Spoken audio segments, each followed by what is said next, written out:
Hello and welcome to another Cinematic Universe live news minisode thing. Hello to those of you who've joined us live on YouTube, to those of you watching on YouTube afterwards, or to those listening to the podcast afterwards. Hopefully we will have usable enough audio that we can once again put this out as a podcast.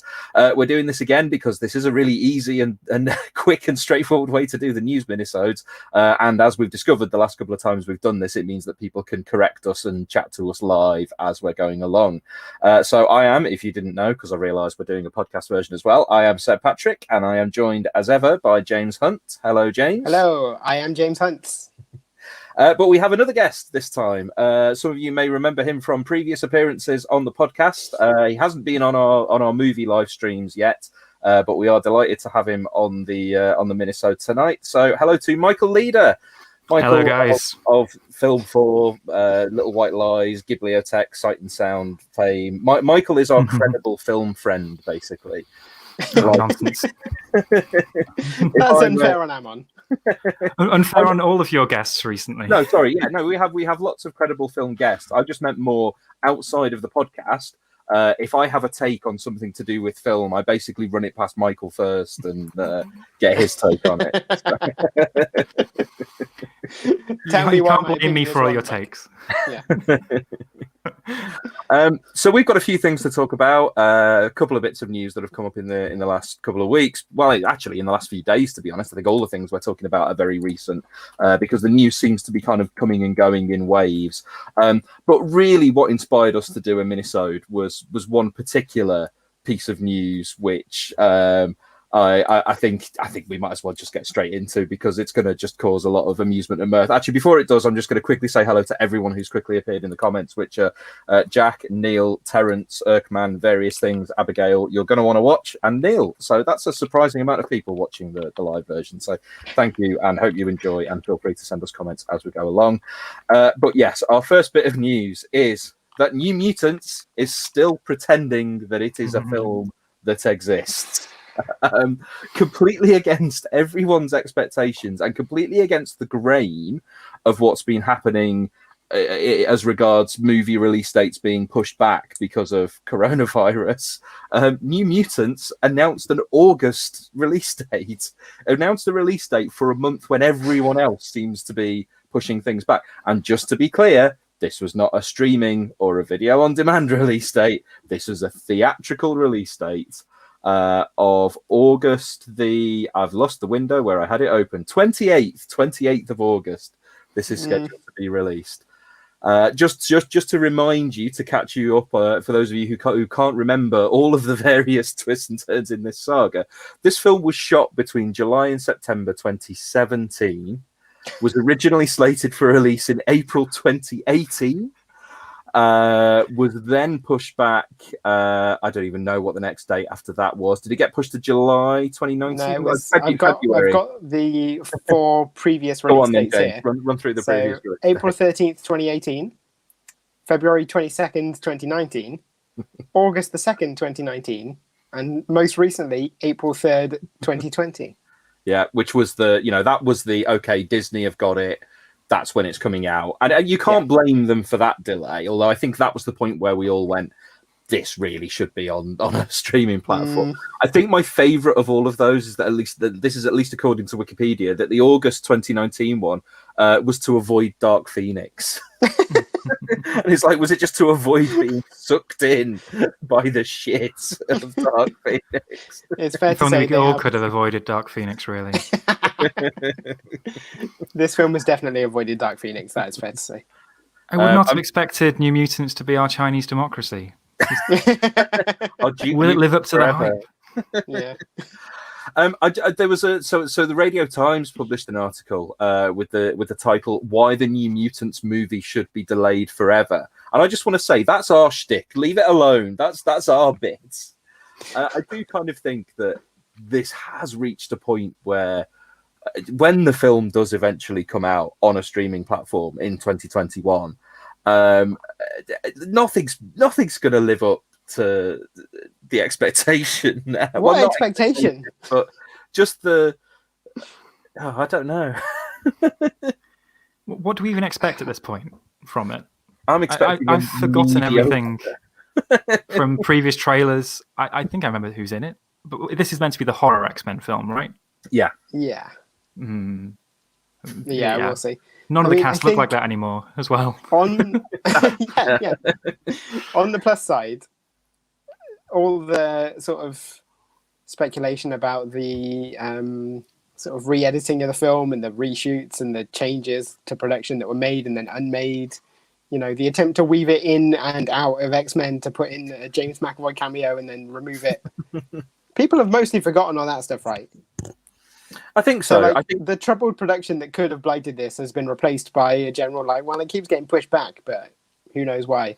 I think it's true that the release date is the most notable and memorable thing about this film now. And as you say, yeah, more so than the first time it was pushed back, it was, oh God, the film could be an absolute disaster and they're trying to change it and they're trying to make it better. And yeah, I think because there have been so many pushbacks, I think people have probably largely forgotten the reason for the original pushbacks. And now it's just become that film that got caught up in the Fox Disney takeover and then in coronavirus. For all that we've been saying about this idea that I think it will just end up on streaming platforms. Apparently, it does. According to this comment, it does need to be released in cinemas. That was part of the Fox deal, which is what makes me think maybe we'll just never see it rather than. What if another comment? What if New Mutants release is conditional on 0 cinemas being open at the time? I mean, it could do a Bloodshot. It could come out in cinemas. Nobody goes to see it for a week, and then it gets a home release. Where I haven't looked, and I probably should have looked as to whether Bloodshot's actually done kind of relatively decent numbers on home release. I mean, we watched it when we weren't going to. But no, I think it's probably done better. Well, I feel it's almost certainly done better now than it would have done on its home release 6 months down the line from getting a normal theatrical release now. I just think if they could find a way, and if there is a contractual issue, there's always a way around contractual things, surely. If they could find a way to get this on a streaming platform now, the accompanying sort of joy of, look, New Mutants, it's here, I think would get a lot of people watching it in a way they might not otherwise have done. But as for the question... Would you have watched New Mutants on streaming?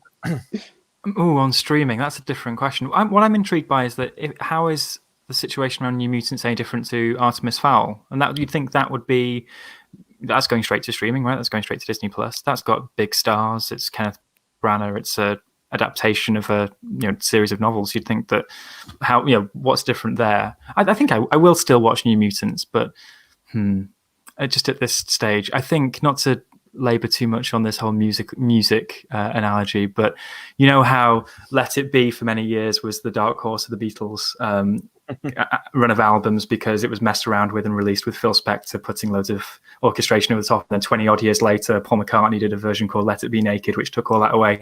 Why don't we just skip straight to the deluxe box set version of New Mutants that has every cut, every cameo that was changed? Just give us all what we want and have audio commentaries where everyone comes clean. Just bring back a 35-year-old Maisie Williams to do some reshoots for a 17-year-old part.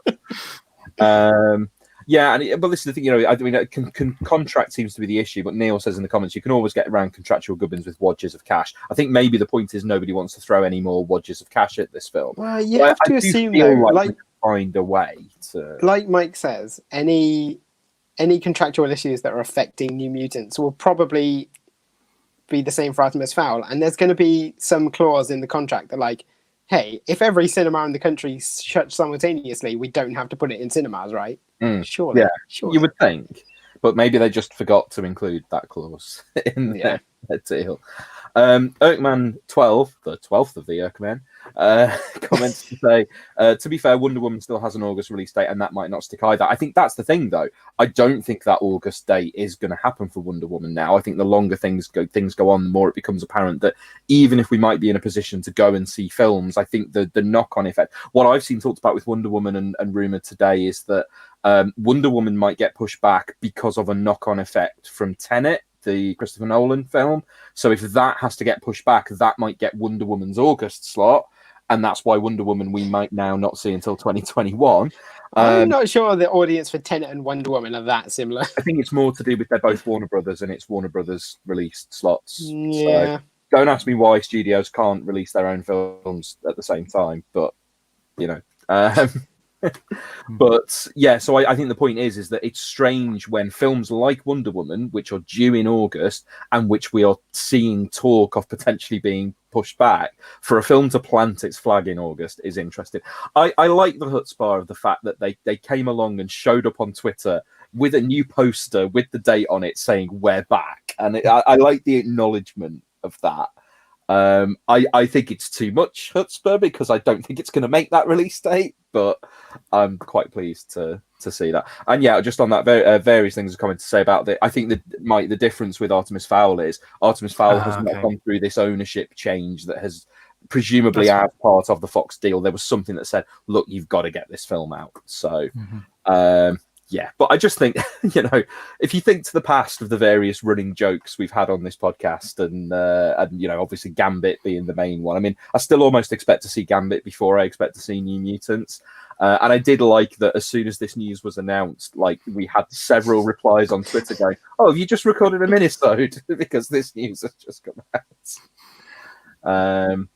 But yeah, and as for what we might see when we see the film itself, I'm just expecting a very middling kind of.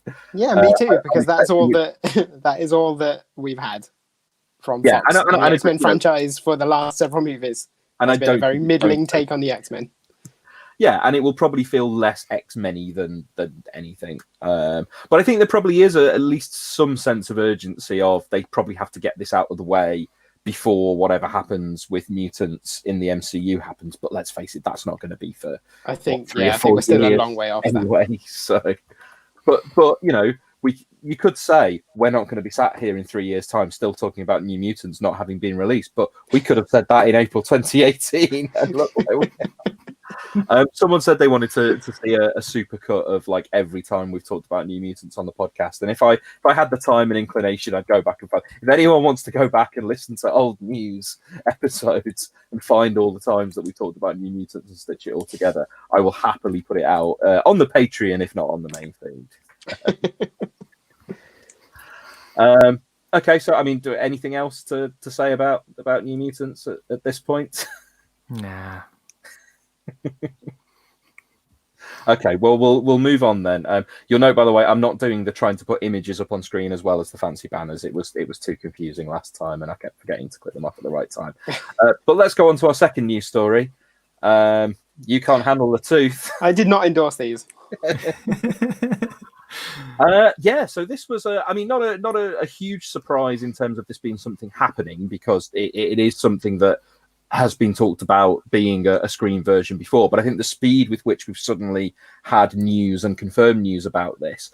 This is Sweet Tooth, the Jeff Lemire Vertigo series, previously in development as a series. I want to say maybe at Hulu, I'm not sure, or maybe HBO. But anyway, so back in 2018, there was talk of an adaptation of it. It has now been picked up by Netflix. It's being produced by Robert Downey Jr.'s production company, which has led to lots of headlines about Robert Downey Jr. abandons Marvel for DC. And it's like, no, it's just his production company. He's producing it. He's not in it. He's not otherwise involved in it, but it makes a nice headline. And yeah, so it's going to be at Netflix. I think it has had an initial trying to find the number in the Variety article. It's had a 8 episode order. There we go.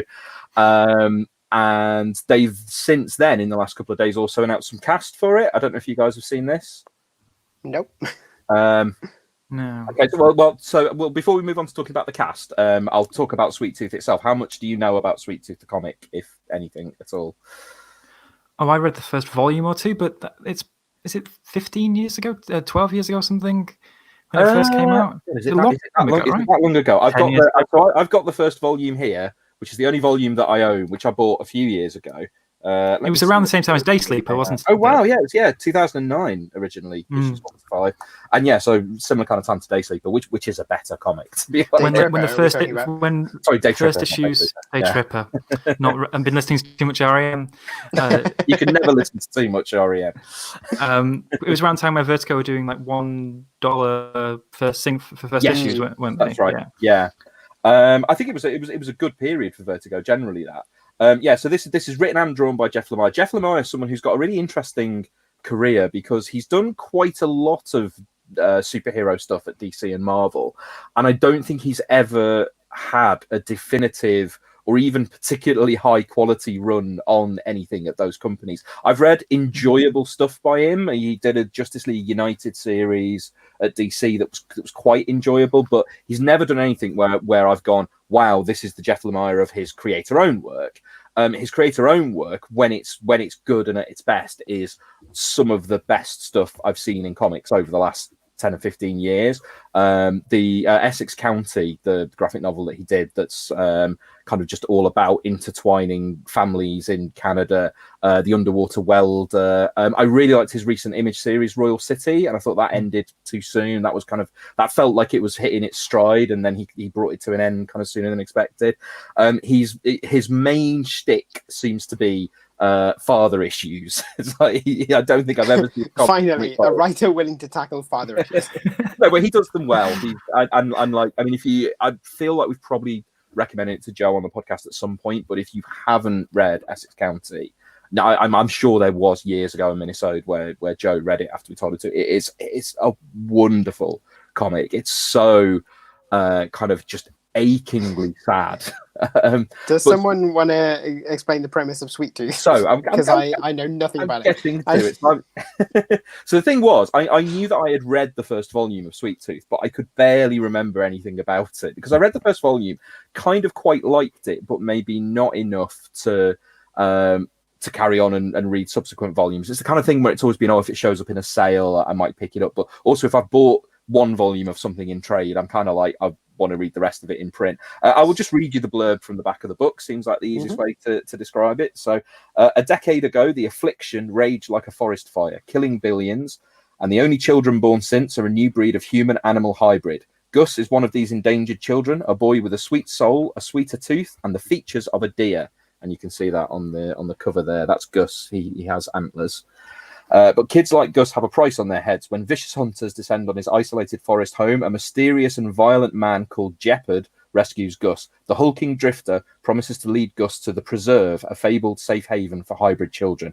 As the two cross this dangerous new American frontier, will Jeopard corrupt Sweet Tooth, as the killer has nicknamed him, or will it be Gus's heart that changes Jeopard? So it's your classic sort of, he has this kind of adoptive father figure who's this big hulking brute of a loner type guy. It's got this kind of quest narrative, this, they're looking to get to this place.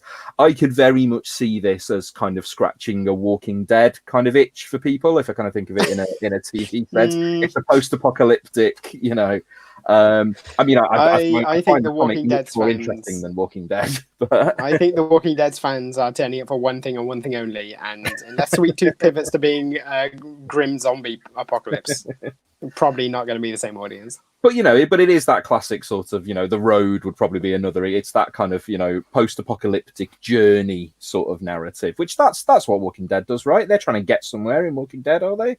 Or do they get somewhere and then stop? I don't know. They get somewhere and then stop, yeah. Okay, I only read the first book. So we did it for a podcast about 10 years ago. But no, I remember quite liking it, and it's very Jeff Lemire. I always find that stuff that he's drawn himself is generally better than stuff that he's written with another artist. It tends to be a bit more personal. So there has been some cast announced for it. What's interesting is they've announced that a young actor called Christian Convery is playing Gus, but they've announced other actors and not said who they're playing, and none of them seem right for Jeopard. So I don't know if it's that they haven't announced who's playing Jeopard yet, or that they're not using that character, or that they're using that character but they're going to have a quite different take on it. Because the cast that we've had announced, well, we've had James Brolin is going to narrate it, which is interesting. But the rest of the cast are Will Forte. So of the cast who've been announced, I think Will Forte probably seems like the most likely to be Jeopard, but still kind of can't see it. I'm not sure. Then there is Nonso Anozie, who I don't know, but who is British. And what has he been in according to this article? Oh, he's in Artemis Fowl, mentioned previously. He's also been in Game of Thrones and various British and American films. And possibly the most interesting one, Adil Akhtar, who was Faisal in Four Lions, the hapless Faisal, the one from that bit in Four Lions, among various other. He's one of those people who, over the last few years, he just keeps showing up in things on TV and like. What's that bit in Four Lions? There's a lot. The of whole that film bit is in that Four bit. Lions, but I'm thinking specifically of spoilers. The bit where one of who you think is one of the lead characters gets blown up halfway through the film. That one. He crossed over to the States, isn't he? The brother in The Big Sick. I remember being quite surprised seeing him pop up. Oh, is he? Oh, right. You think of him as so British. Yeah. You're right. Yeah. Yeah, he's hilarious guy. Yeah. No, that's the thing I'll say. He's someone who, whenever you see him show up, he's very reliable in things. So that's, as I say, I don't know I don't remember anything else about any other of the characters in the book. So I couldn't peg who he could be playing. And this feels like something where, even if you have read the entire series, and it's a 40-issue series, it could be something where the TV show goes in a completely different direction anyway. IMDb says he's playing Aditya Singh. Right. I mean, that's IMDb. IMDb once said that Norman Lovett was going to be playing Davros in Doctor Who. No, I mean, he is Red Dwarf but anyway, yes. So I as I say, Sweet Tooth, I feel it is a series I feel like I should have read more of. It's one of several comics where I bought my dad the first volume of it, and he went and bought all the remaining volumes because he enjoyed it. So he liked it more than I did.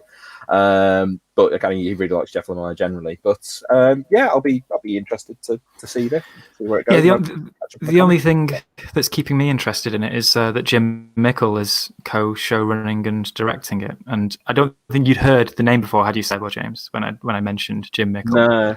No. So I guess his thunder in the last few years might have been taken by Mike Flanagan, just because they came out of a similar sort of independent horror background in the States. I'd say that Jim Mickle is a real master of flannel-shirted genre storytelling.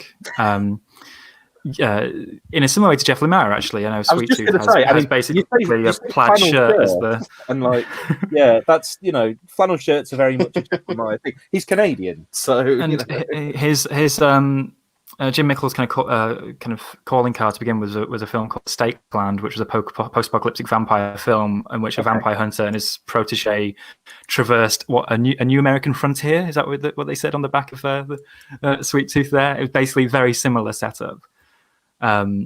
This dangerous new American frontier. Yeah, I mean, it's a very similar setup, so I can see the crossover there. But some of his films are fantastic. He made a film a few years ago called Cold in July, which is a real look at sort of masculinity wrapped up in a sort of cool 80s crime thriller. And he did a remake of the cannibal film We Are What We Are, which is one of the few horror remakes that are almost as good as the original, if not better. But he's been making a TV series, I think, for Amazon called Hap and Leonard for a few years. And I mean, I'm sure Joe would have something to say about that, but I haven't watched it. So I guess that's what he's been busy doing for a few years, and now he's coming back to a new project that seems quite exciting. His films are really good. I can't talk about Hap and Leonard, so I'd be interested to see what he does with something like this. And he's very well suited to the tone, I think. This is why we get you on, Mike. Although you undercut yourself by saying that Joe would know more about Hap and Leonard, and maybe we should have got Joe on as well. Well, it's telly as well. So yeah, maybe I won't end up watching Sweet Tooth if it's telly. It's Netflix. That's not telly. I kind of feel like we should have a term for streaming television. I feel like television is linear broadcast television, and we should have a different term for content. Yeah, content episodes. Anyway, so that's Sweet Tooth. So I think if nothing else, this news has made me go, oh, I should go back and check out more of the comics. So I'll go and do that while we wait for. I mean, presumably, they're not going to have shot any of this yet, so I don't think we're going to be seeing it for a little while. But we've probably got a couple of years to get caught up on Sweet Tooth. But the speed at which they've announced it, and they've given it a logo, and it's got a cast, and it's Netflix, and usually when Netflix kind of says they're doing something, that usually does happen, doesn't it? Mm-hmm. So at least for 2 seasons, and then they cancel it. Exactly. Yeah. We'll look forward to both seasons of Sweet Tooth. Before we move on from that, have either of you read any Black Hammer? I noticed you didn't really mention that in your Jeff Lemire roundup. I really like it. I mean, it's basically he's been given a whole canvas to mess with by Dark Horse, because they clearly want a new Mignola-verse to replace Hellboy. That's kind of wrapping up or scaling down and replacing BPRD or whatever. It's fun. I mean, Lemire's done a lot. I mean, he's very prolific as a writer, but I think probably since that kind of early, the Essex County kind of era of stuff, Royal City was the first thing to come along of the creator-owned stuff that really interested me. Like, I never read things like After Death and stuff like that. But also just a comment from Andy, which is that actually, of his superhero stuff, Ant-Man was probably the most exciting. I think it tailed off. I think it reached a point where he kind of done what he could with it. But I remember for about the first 10 or 12 issues or so, that was one of the better New 52 launches. So, we'll see. What else? We'll see that. Our next and possibly last bit of news. Yeah, that probably will be our last bit of news. I'm not going to do a full one. There's not much of a story around it. But Mr. Soundman, Bring Me a Dream. Sound, because it's an audio drama, and Soundman, because it's the Sandman. You can't escape Neil Gaiman in the news at the moment. He's in trouble. We are not going to talk about Neil Gaiman's personal life. Oh, come on, that's why it turned up. Yes, as I said on Twitter earlier tonight, it's been a wild old time. That if you've been a fan of Neil Gaiman for like 20 years, and he's been very influential on you and on your life, and particularly when you were an impressionable teenager, the maelstrom around Neil Gaiman at the moment, and his own personal PR, coupled with the fact that this major project that I don't think did anyone else know this was happening? I had no idea this was even in development, because there's a Sandman Netflix show on the way, and it is Netflix, isn't it? The Sandman TV show,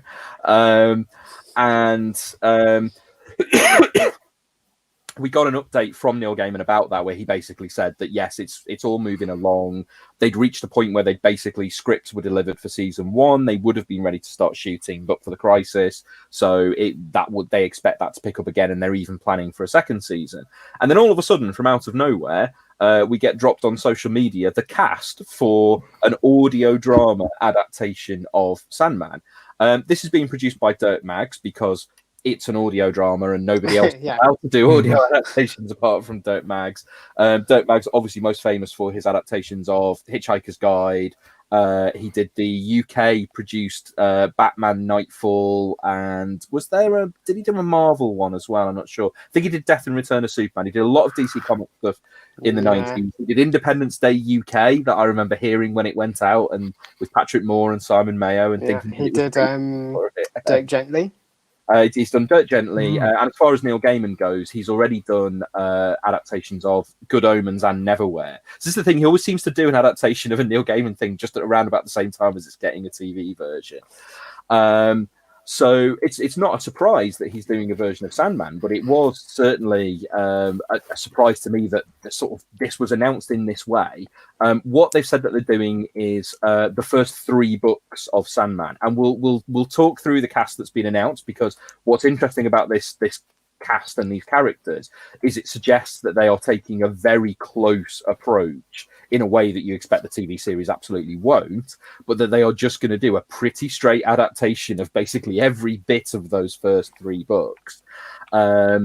And this is, by the way, unlike all of the other Dirt Mags adaptations, this one isn't for BBC Radio 4, unfortunately. So we can't hear it for free on iPlayer. It's an Audible thing, which, to be fair, given the cast, given the scale of it, I'm not surprised that it probably needs an Amazon level budget behind it rather than a BBC in these trying times budget behind it. So the headline cast that's been announced, James McAvoy is playing Morpheus, which is... Well, James McAvoy, I mean, he's done the other Dirt Mags, Neil Gaiman stuff, so I'm not sure it would necessarily be who I would have first pegged to play Dream, but it's, all right, isn't it? I'm getting blank faces from you guys. It depends on his accent, right? True. I can't imagine a Scottish Dream. By the way, Mike, I can't remember. Have you read Sandman or not, or is this all going to be... Oh, I read all of Sandman as a teenager, and I'm kind of... Yeah. Am I halfway through a reread now? I can never remember from conversations with people if they have actually read it or not. But yeah. I'm not an expert on it, but I have. But you have read it. But yeah. You know who all these people are who we'll be talking about in terms of. Yes. Well, they announced the entire cast, right? Yeah. So once we're getting a bit deeper, it gets a bit foggy. But James McAvoy's Morpheus. I think that's okay. Yeah, if he's not doing his own accent, and if it's not the voice. It's not the voice of Morpheus that I heard when I was reading the book. I'll say that much. What kind of voice did you have? Because I'm not sure I've ever been able to pin down Dream's voice. I assumed it would be deep and languid, but not like Christopher Lee as Terry Pratchett's death level sort of deep, right? I would say Patrick Stewart when he's angry. Okay. See, I think that sounds too old. I never think of him sounding old because he's like a moody teenager. I think I always think voice. So I always think ancient. No, I'd go with that for Dream, but I don't know what. All right, fuck you then. Come on, let's hear your suggestions. Okay. Well, I think they should probably get Kat Dennings to play Death. I think that's what they. Presumably, you have stronger feelings about that one, James. Yeah, I'm very happy with that. If Kat Dennings was actually Death, I would be running into traffic right now. Like that guy in that issue. Yeah.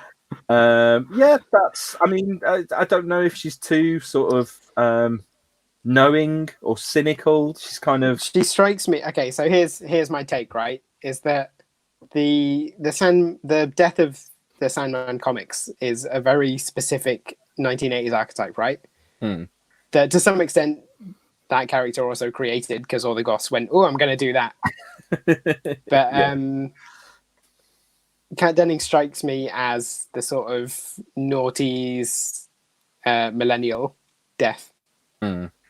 Yeah, true. I think she occupies a similar space. The character a little bit. Yeah, someone who looks a bit dark, but is actually kind of quirky and upbeat. I mean, if you've ever seen Kat Dennings interact with Neil Gaiman on Twitter, this was not an incredibly surprising piece of casting. No, I think. Riz Ahmed as the Corinthian is, I think, that is amazing casting. Interesting, really good casting. Yeah, but that's really good.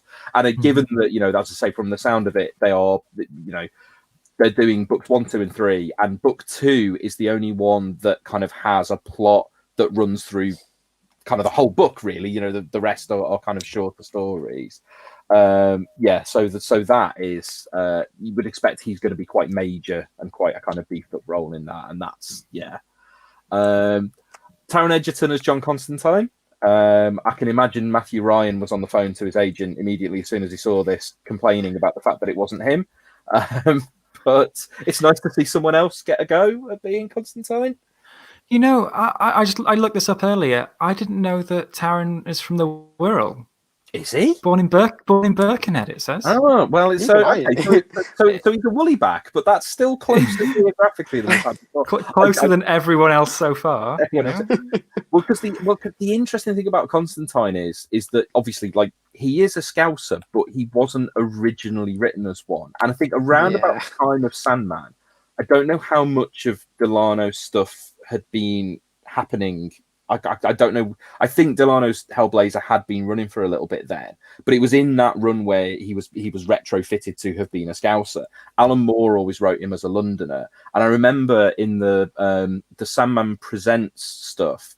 And like the kind of Sandman spin-off stuff that you got, a writer called Peter Hogan did a lot of stuff with Constantine, and Peter Hogan is from South London, and he was always quite adamant that he didn't like the idea that John Constantine had been made into a Scouser, and he always wrote him as being a Londoner. So when I saw Taron Egerton cast, I was like, okay, so you're going more for a sort of a Cockney John Constantine, but if he's from the Wirral, we could get the hint of the accent in there, so I like that. He's one of those actors I realise I don't think I've ever heard him speak in his normal accent, so that Probably could be not, a surprise. yeah. Although looking at his Wikipedia now, it seems like he moved around most of Wales as well growing up, so maybe he just has a bit of an everywhere Welsh John accent. Constantine. Another Welsh John Constantine.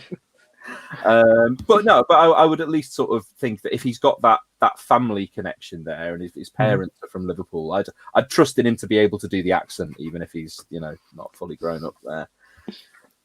The other names in the kind of the main cast list that got put forward, which is interesting in itself because sort of some of them are like, are these actually major roles in it? But Michael Sheen as Lucifer, I mean, that's a bit of a home run, really. Definitely. Andy Serkis as Matthew the Raven. I mean, that's one where I don't know if I feel like Matthew should have a bit more of a younger and naive voice. Naive is the word I thought when I thought of Matthew. I love Andy Serkis, but I don't know if he's But this is voice acting, and it's hard to disassociate how someone looks when you're looking at a photo of a famous actor and thinking of them in a role. I think it's hard to think, well, actually, if they're doing a voice performance for an audio drama, it could be completely different. So the other main ones listed here were Samantha Morton as Urania Blackwell. So that is Element Girl. So that's an interesting one because I mean that issue is one of the best issues of early Sandman. But it does not in any way tie into anything else. You can't imagine that that's a character that's going to feed into the rest of the story in any way. It's a very it's a story that if you are adapting Sandman, you would think we can leave that one out. Yeah, I mean, as good as it is, you could leave it out. So is it going to be an episode in its own right? And that's why she's kind of getting this billing, because they're actually going to do an episode that's just her and Death. I'd love it if they did. I think it'd be a really bold move if they did. Or is it going to be you'll get bits of that story throughout? I don't know. That's a really interesting one. And then I don't know how to pronounce this. Babe New Earth. I'm looking to Michael here because I thought he might know. I always said Bebe. Bebe New Earth. Bebe New Earth as the Siamese cat, which is the cat in The Dream of a Thousand Cats that goes, again, one of the one-off stories in the third volume. But that's one where I do feel like if you're going to do Sandman, particularly if you're doing it in an episodic way, you don't miss that one out because that's one of the famous ones. That's like people who've never read comics but have read Sandman. If you say to them, what do you remember from Sandman? I bet a lot of people remember that cat issue. So I can see that one being done. Running then through the rest of the list. So, and this is, I don't know what kind of order Dirt Mag's posted these in terms of if there's any significance to the order, but I'm just going to run through them, and if any jump out, feel free to talk about them. Justin Vivian Bond as Desire, Arthur Darvill as William Shakespeare. So obviously they're going to do the there's two Shakespeare appearances in those first books because there's the Hobgadling issue and there's Midsummer Night's Dream itself. William Hope as John D. Gorman from Aliens is playing Dr. Destiny. That's a bit of a fun one. Matthew Horn as Hobgadling was the name in the list that jumped out to me where I kind of went, but I have very strong opinions on Hobgadling. He is my favourite character in the entirety of Sandman, and kind of nothing against Matthew Horn. I mean, of the Horn and Corden partnership, he's definitely the one that I dislike the least. But I've also never really... I mean, he seems a bit young and not great. I mean, kind of the opposite of what I said about Andy Serkis. Andy Serkis feels to me like he would have been fantastic casting for Hobgadling, including in a live-action version. Hobgadling was famously basically modelled on Bob Hoskins, was what Gaiman said the voice was, pretty much.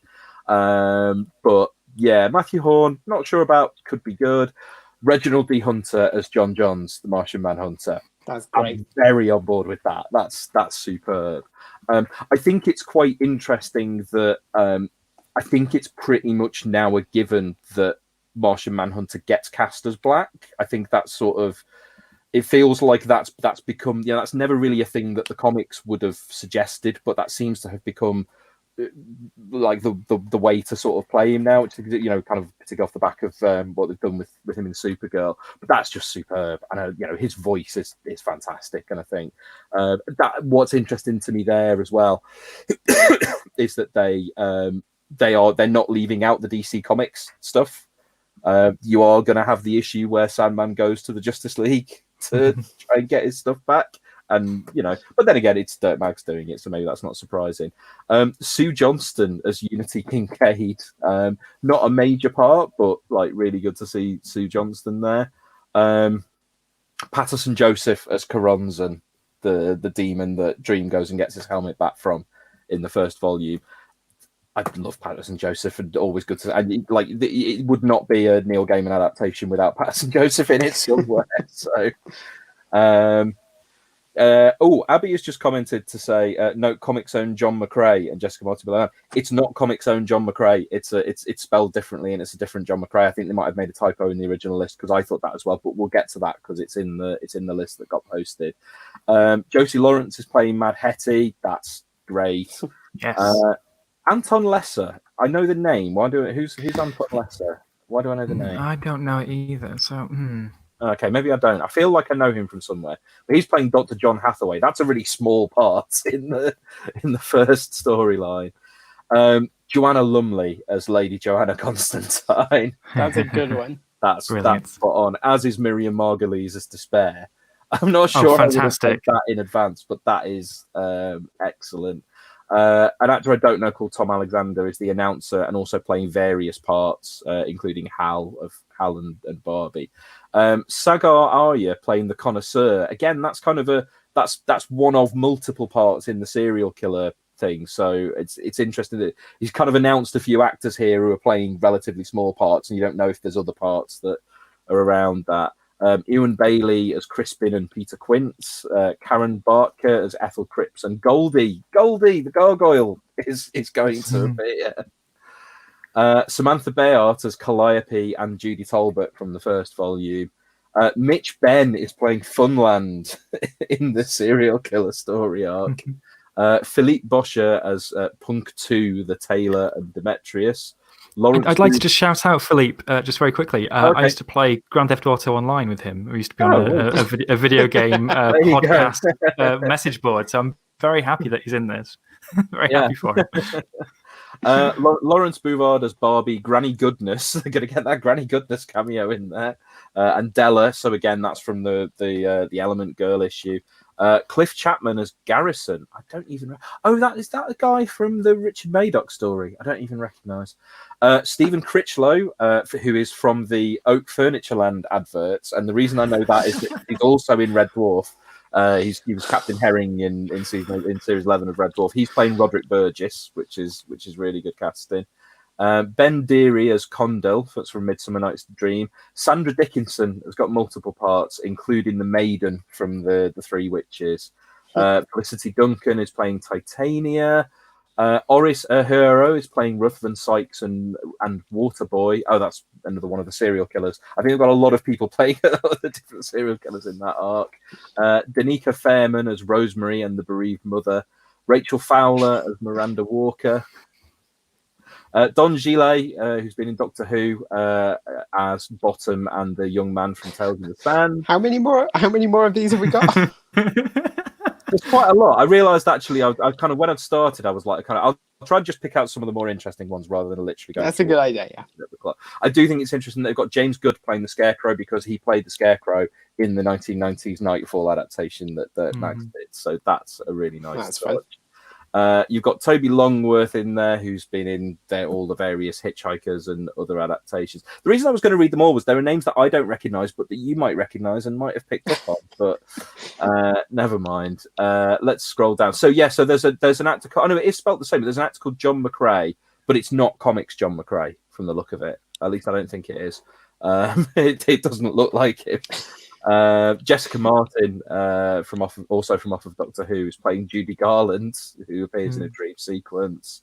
Kim Newman is playing himself.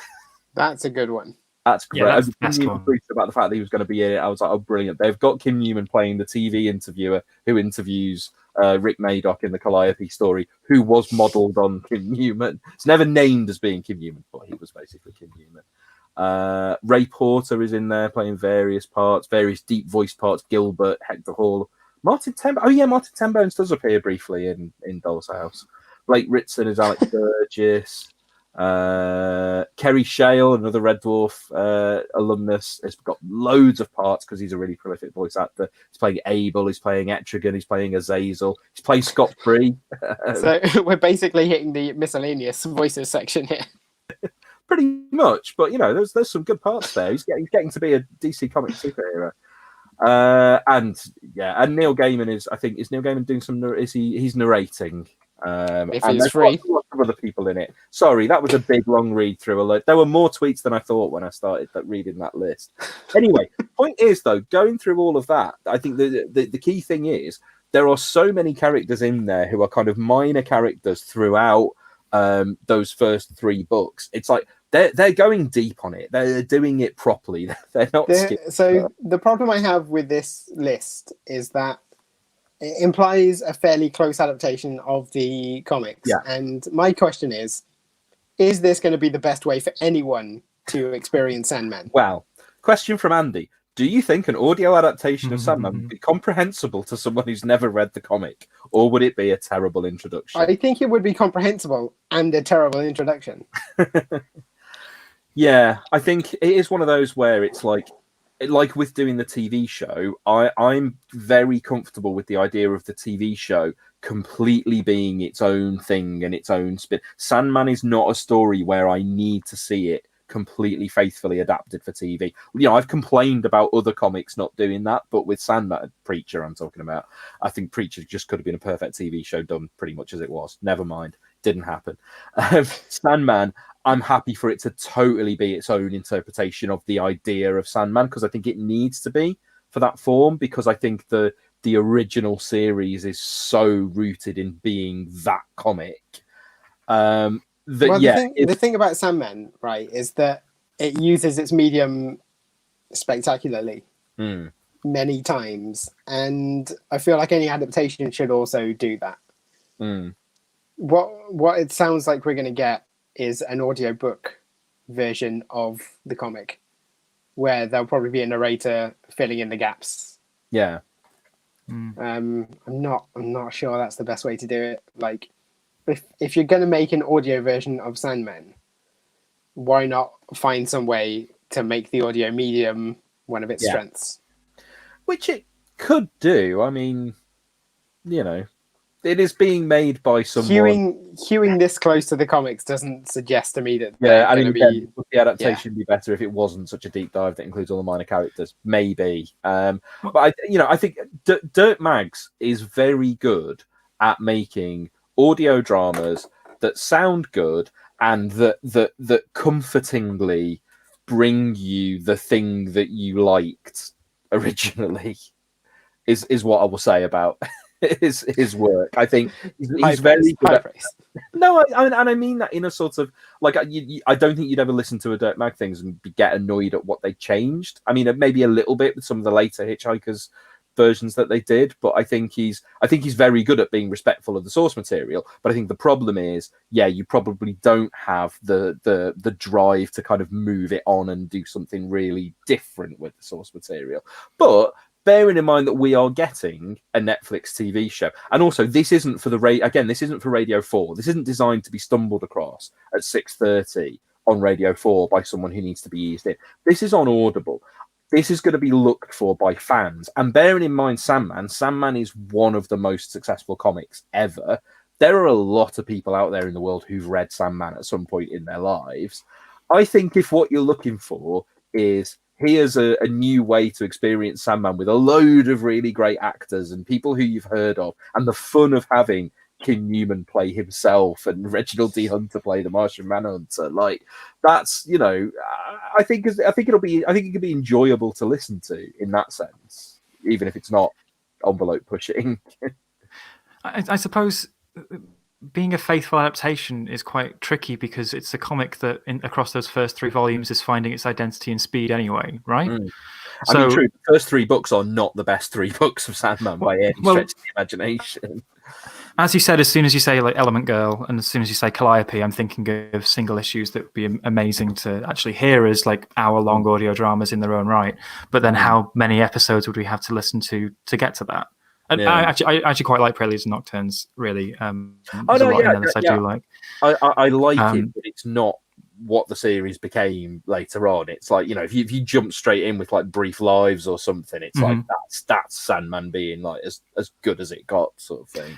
And that's what was great about rereading it. For many years, I got the books when I was a teenager out of the library. So for many years, I only had maybe Preludes and Nocturnes and Doll's House as books that I owned. So I just kept rereading those and thinking, becoming a bit of a defender of those. And then when I did this big reread, when I bought them all on Comixology, I was like, oh no, it actually does get so much better so quickly after that.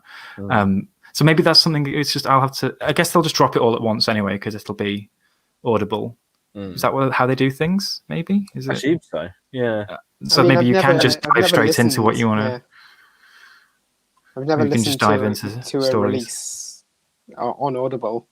So no, I've only ever got audiobooks on there. So like, as you would assume they're going to release it as distinct audiobooks rather than episode by episode, right? But yeah.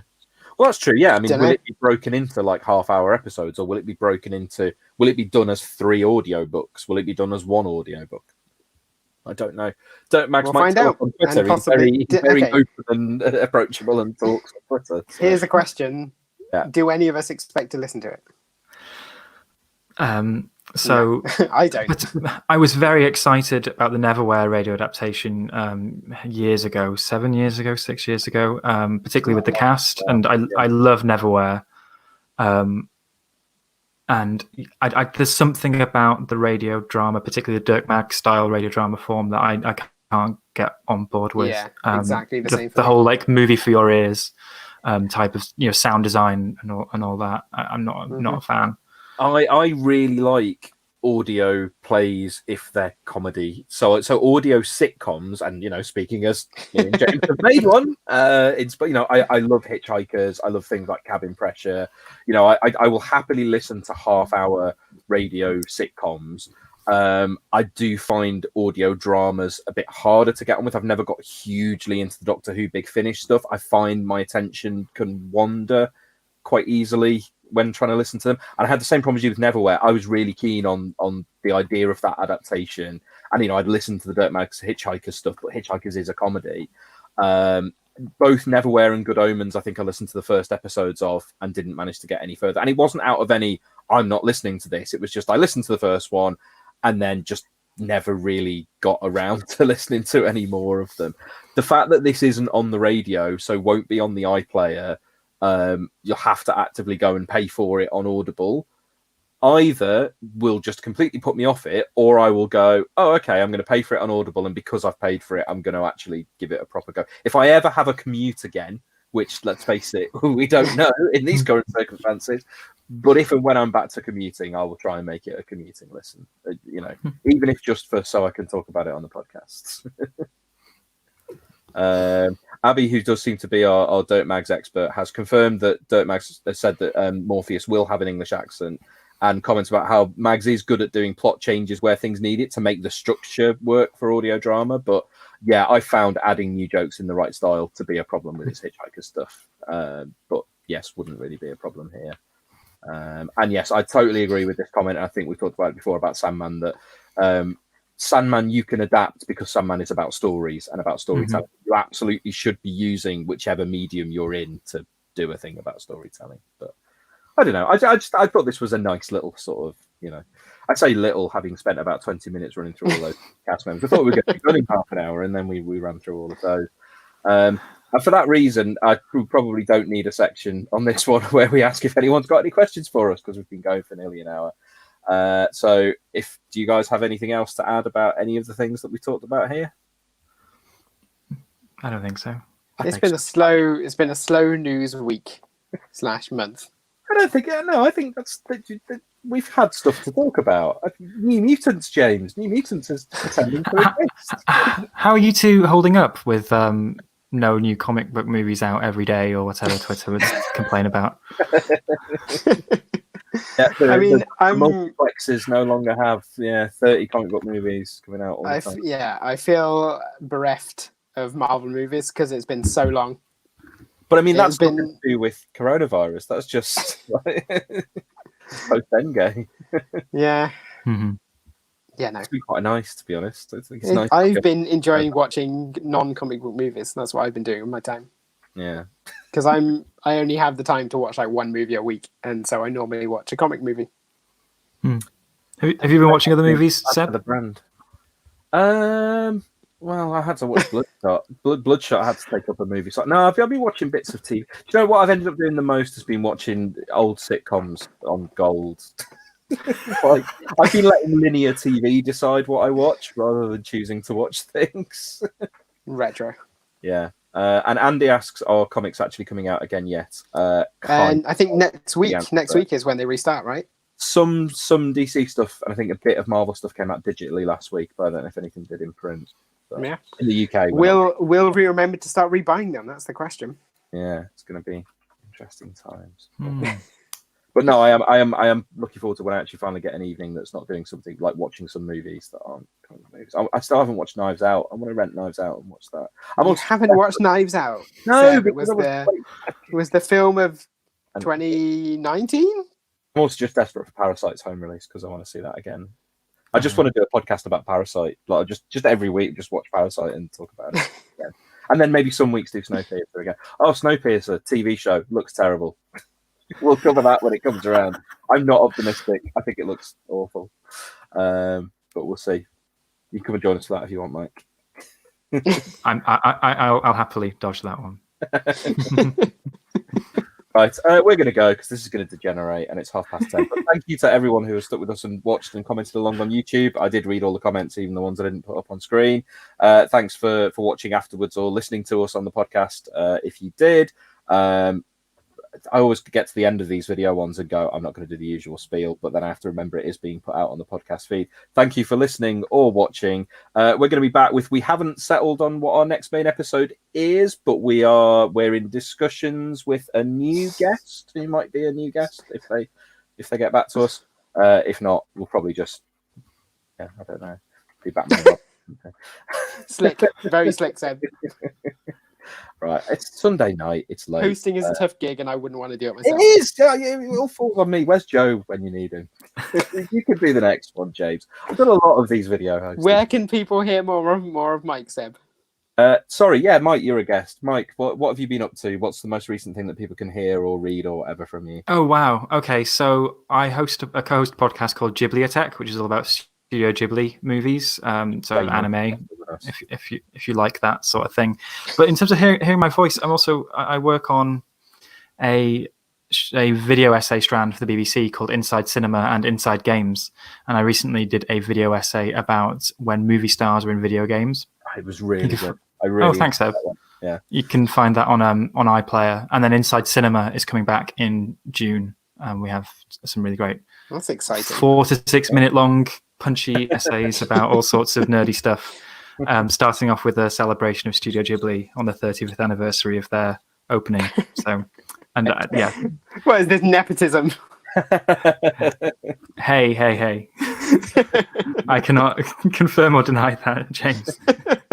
And I'm just, before we go, I'm going to put up one final comment. I have no idea what this, I assume what it relates to, but I have no idea what it's about. But Nick says, related to a non-comic film you covered a while ago, if anyone hasn't already, please go and look at Lily Wachowski's tweet from a couple of hours ago. And I can hear everyone's keyboards going as they go to Lily Wachowski's Twitter. Are we gonna end and leave it on that cliffhanger, or are you going to go and look and see what she's been saying? Let's go see what she's up to. Okay, well, we'll do that. And if people have already... possibly having a Twitter spat with someone, which is probably outside our remit. Okay, I thought it was going to be like an announcement about something Matrixy, but she's in having a Twitter argument with Ivanka Trump and Elon Musk by the look of it, but I have both of those people blocked, so I can't tell about what. Elon Musk said take the red pill, and Ivanka Trump said taken, and Lily Wachowski said fuck both of you. So Okay. Yeah, I can imagine how annoyed like they have got about the misuse of that phrase, but anyway, that's I'll cut that bit off the podcast version, to be honest. Thanks for watching and listening, everybody. I really appreciate you all sticking around. I hope you've enjoyed it, and we'll see you for our next episode. Goodbye. Goodbye. Bye. Thank you.